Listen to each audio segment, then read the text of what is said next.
Hey everyone, welcome back. Day 5, Xi'an, China. So we're going deep into the interior. This is actually the original capital of China. Never been there before, an amazing city. We got up early in the morning. We're going to see the terracotta soldiers, saw all kinds of cool things on the drive out. Huge, amazing complexes everywhere. There's a city of about 9 million. Had lots of fun. We got out to the terracotta soldiers site.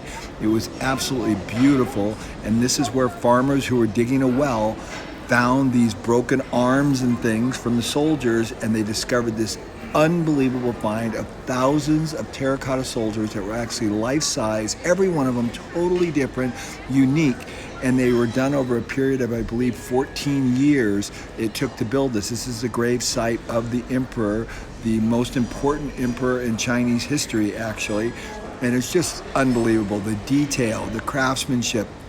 The bodies were made separate from the heads, so the bodies were hollow, so that when they put them in the kilns, they wouldn't explode. And I looked at this guy's got a desk right actually out in the middle of the floor. Talk about going to the Gemba. I thought this was as good as it gets. But then this is the hospital area where they take and put the figures back together. And this guy actually is incapacitated. He's got a sheet over the top of him. I don't know why. And you can see a scientist out there putting one of them back together out there. This whole area here is all the hospital area. But absolutely fascinating. The best thing about this was the lighting was really good. Normally you go to these museums, they have terrible lighting. They had nice natural light coming in, which really made it a lot more enjoyable for us to be able to see it. You can see the natural light coming in underneath the entire pit. Now there's 4 or 5 different pits. There's lots of them. And this is kind of what they found, basically. They were all very discombobulated and broken up. Some were in better shape than others, obviously, but they have to put these all back together. What a find. 2,300 years old. And so they put them down and they put wood over the top of them, and then the wood caved in with the soil over time and then caved in on top of them, and then they found them. So they were dug deep into the ground, and you can see these are the pilasters on each side that supported the columns. Then we went and saw some of the original ones. This is a kneeling or crouching soldier, which is absolutely stunning. And they were all beautifully painted as well. So they had fantastic color on them too, but when they got exposed to light, that all went away. And this is the general. He has one finger sticking out, meaning there's one person above him, and that is the emperor. So just beautiful beyond belief. It's just hard to even get a hold of these, particularly when you think about how old they were. And again, the detail and craftsmanship and the preservation of them. This is another high officer and another one here. Now, afterwards, we actually got to go to a place that makes replicas of these, and I picked out a couple that I might be able to get home. I don't know if it's all gonna work out, but we'll see what happens. But look at the detail in these things. They're just spectacular. I thought they'd be beautiful in my Japanese garden. You never know what you might be seeing in my Japanese garden lately. But here's another one right here. This is a horse and a soldier side by side. They had horses, they had chariots. It was just hard to comprehend. And this was an archer getting ready to spring into action. And again, just so interesting. And some of the people were more robust than others, you know, I thought they would all be really thin, but they weren't. They were actually pretty big. This guy was more thin. This is a beautiful chariot and horses, and there were lots of those down there as well. And then this is the place I went and found one. This is the one I found. Great detail on everything. And I'm gonna see if I can't bring it home, and then I'll have an actual replica terracotta soldier in my garden. You never know, might work out, we'll see what happens. A little American patriotism there on that scooter, and guess where we're going next? To a construction site. So everywhere I go in the world, I'm always looking for a different experience. See what those are? Hard hats. We are going up there. We're gonna go look at one of the apartment complexes that I'm always showing everybody, so you can see how they're built. We understand the quality and everything else. We asked, we pushed a little bit, and they let us do it.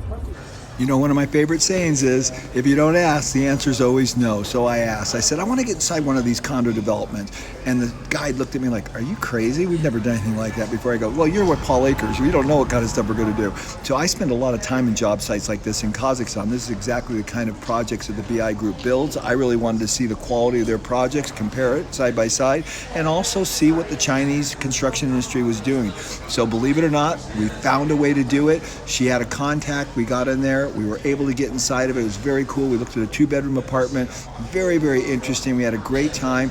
And then on the way back out, we got to compare what the old structures were like and what the new structures were like, just so we could see how everything was progressing in China. And honestly, it was quite amazing. high quality in terms of very structurally sound, maybe not quite the quality that a lot of us are used to, but actually very good. I was very impressed. This is the original housing that the government will tear down so they can build these. But boy, has China come a long way. Next, on to the original city gates and wall of Xi'an. Now, this is just unbelievable. Massive gates. They're 600 years old, and they've restored them not that long ago, maybe about 30 years ago. They look fantastic. You can ride bikes along the top of them. Just massive structure. You think the Great Wall is big? This is even bigger, and this is the original wall that surrounded the city of Xi'an. It was absolutely incredible. Then we went to the Muslim area, the Muslim district, which was very interesting because there's a lot of Muslims in this city. Actually, only about 1%, but there's a big Muslim contingency. They all came from Iran, and then they settled here, and they intermingled just fine. Everything's good, no tension, everything's great. And we went to one of the oldest Muslim mosque in all of China, and it was very interesting as well. Beautiful architecture, very old, no nails in any of the structures, everything put together with mortise and tenon. Just a beautiful structure and a beautiful look. And man, did we have full days. So we went in for a quick foot massage and pedicure. It was awesome. And then on to the night market or night area. Now remember, this is a city of 9 million people, and this is like a giant mall, if you will. It's the most beautiful mall I've ever been in. Miles long, laser lights, water shows, the most incredible Starbucks I've ever been inside in my entire life. This is called a Reserve. Now this is deep into the interior of China. It's just absolutely incredible. Most people have never even heard of this city, Xi'an, although it's a major city in China, but it's not the size of Beijing or Shanghai.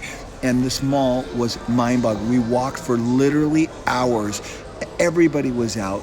It was civilized. It was super clean. There was hardly anyone smoking. Everybody was acting respectfully.